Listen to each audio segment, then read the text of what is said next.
Today we're getting into this one. We're going to be talking about utilities, the electric bill in particular, whether you're moving here or you already live here. We're going to talk about how it's a little bit different here than some other places and some options. Just make sure you stay till the end. You actually might learn a thing or two, maybe save a little bit of money. But we're getting into it right now.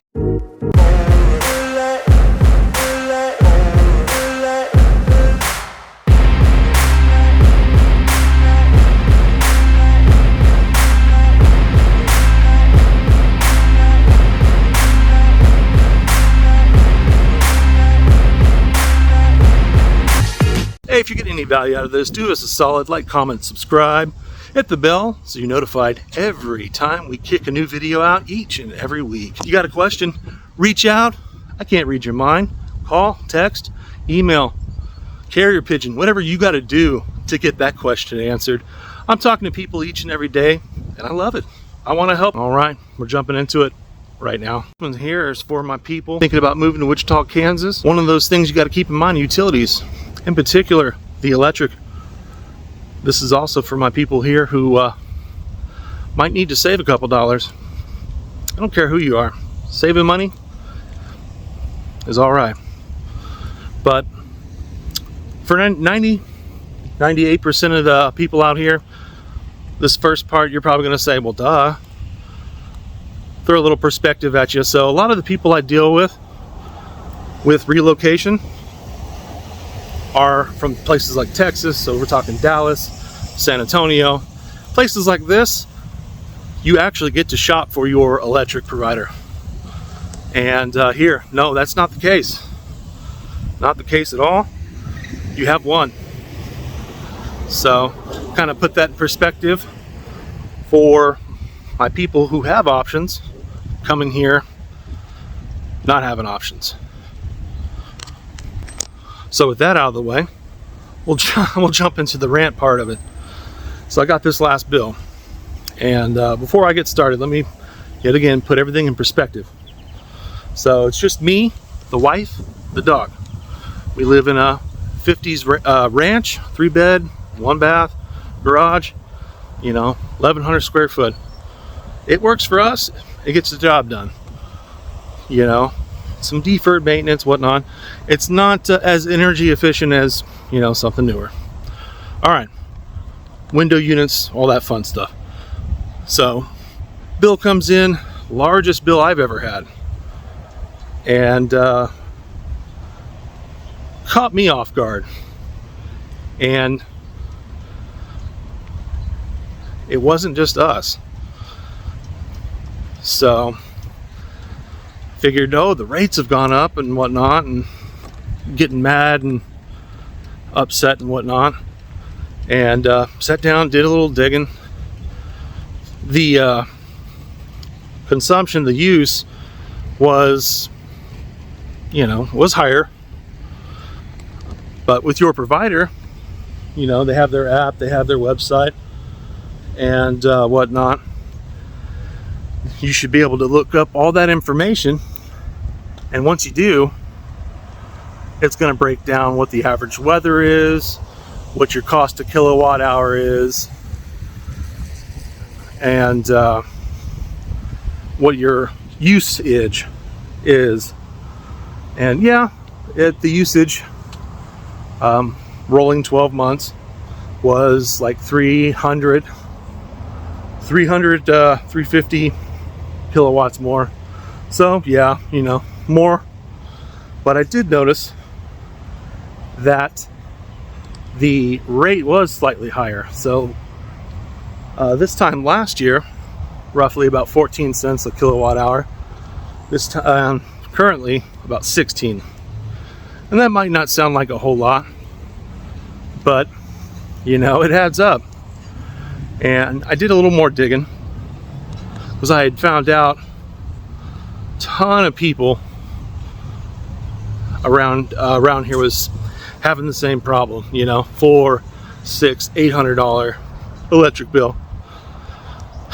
And my father-in-law kept telling me I needed to get on this specific plan, this average plan and whatnot. So I did a little more digging, And I'm glad I did, because I just about jumped on it without doing my homework. And so I got on my provider's website, and they have like 4 different plans. So you have your standard plan, which I'm on. Doesn't really matter. Price is the price. It's the same. And then you have an EV plan.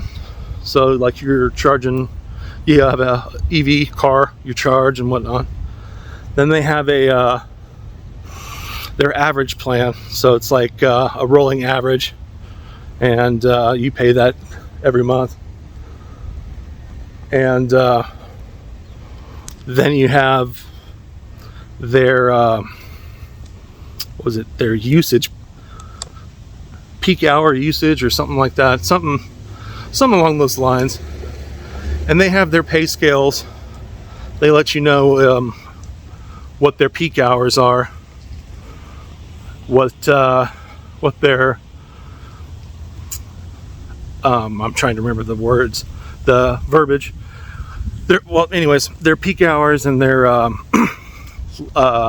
hours that are not. And it kind of varies from plan to plan. I know one of them was like 2 p.m. to 7 p.m. and you might catch a really low rate, like 4 or 7 kilowatts. But you get to the peak time, and the catch is, you know, if you're using during that peak time, it might cost you like $3 a kilowatt, and that's insane. They had it broke down into winter cycle, summer cycle. It tells you everything. I mean, don't quote me on it. I'm not pulling up any of this information. So just make sure you do your homework. Everybody's situation is different. For me, I work you know, probably about 2/3 of the time at home now. And like I said, an older home, not as energy efficient, window units. The weather has been consistently hot, triple digits, and those are all things you got to keep in mind. But your situation might be different. One of these other plans might help you save some money, quite a bit of money. You know, if it makes sense for you, you know, take a look, check it out.